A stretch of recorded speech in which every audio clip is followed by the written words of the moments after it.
Let's take a moment and have a look at some of the papers for you. The front pages start with Daily Mirror, featuring an open letter from Holocaust survivors who are begging Israel to end the horrors of starving Palestinian children after a famine was confirmed in Gaza City by a UN-backed body. The report was labelled an outright lie by Israel, which denies starvation in the territory.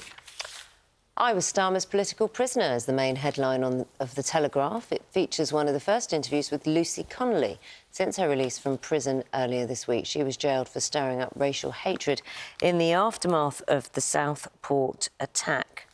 Migration is the main story for The Times today, reflecting a £10 billion plan outlined by Reform UK leader Nigel Farage to tackle asylum seekers in the UK. The paper says it would likely face extensive legal, political and practical obstacles should his party win the next election.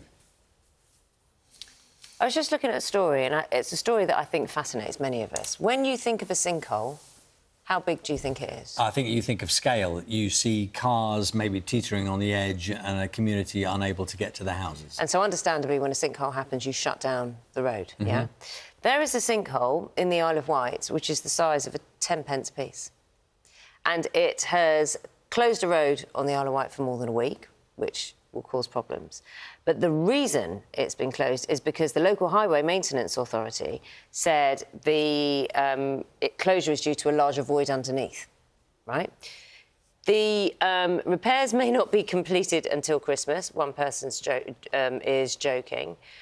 They're waiting for an expert from the mainland to arrive to assess the situation. Now, I get the seriousness of it, but it must be rather odd if you just see a sinkhole. How big is the hole beneath?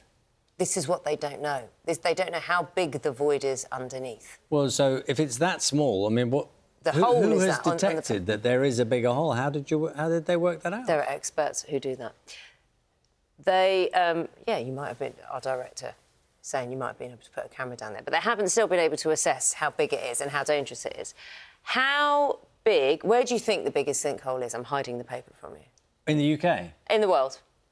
Oh, probably in, I don't know, there wasn't when they went in a cul-de-sac somewhere and for ages no one could get to their houses, and I've got a picture of it and I can't think where it was. In the UK? No, it's in China, and it is 537 metres wide, 626 metres deep. So when you... It's like a canyon. Yeah, so when you hear how big they can be, I kind of sympathise with the authorities there, being cautious. Just one... Morning, Hugh, by the way. Hello, Hugh.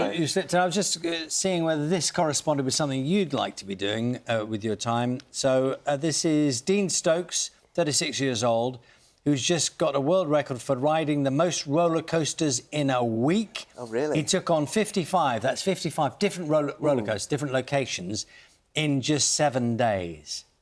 I mean, just... So he was travelling in the UK, just targeting all of them, right. And now he's broken the record. His quote was, Dean said, "I've had loads of funs, there were some ups and downs." Which is quite funny. She's quite funny. Preparing that for all 55 journeys. That appeal to you? I just don't eat heavily for that entire spell. Or at all. That's a practical Or at all, yeah. And don't also go on a roller coaster anywhere near a sinkhole. That would be a problem, wouldn't it? This is all there bad. You go. What there have you got go. for us?